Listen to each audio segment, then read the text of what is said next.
Well, it's Rush Week from Vinegar Syndrome, and it come at a time when basically every theme and every event you can think of was getting a slasher movie based on it.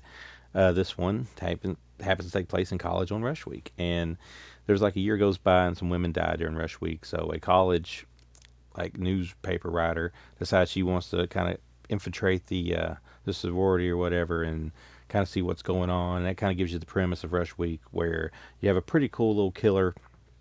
You kind of have a little neat little whodunit at times, I suppose. But when it's all said and done, it ends up being kind of a C grade slasher to me. Like, it's got kills and stuff, but it never seems like it really has enough kills to really put it over the pinnacle of what you got in the 80s. We're a far cry from anything like Friday the 13th. We're a far cry from anything like probably Humongous or anything like that as well. It's just kind of there. It kind of reminds me more of Final Exam or something like that, I guess. But maybe not even Final Exam.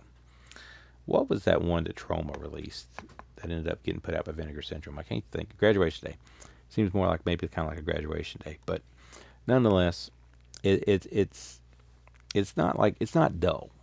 I don't want to say it's boring, but it kind of trots along at times, and there's parts of it where you feel like you're padding out the movie maybe a little bit, but when things actually start happening, it does seem to gain some interest.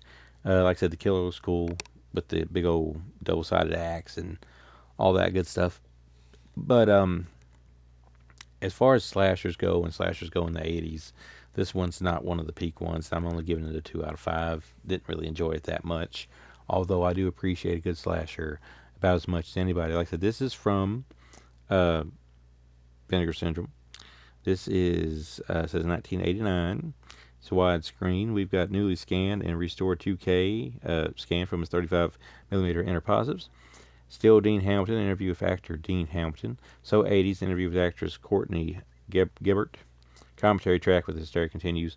And you get this little cool reversible art thing right there, which is kind of like the original art, I think was on the old DVD or whatever.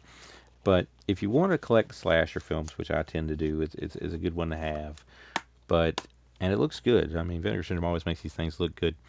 But as far as like actual entertainment value for a slasher goes, it feels like even though it tries to hit the marks and hits the point that slashers have, that it just doesn't really live up to it and kind of falls short. So Rush Week to me wasn't that impressive, although I am impressed with the effort that went into the release and the scan and all that stuff.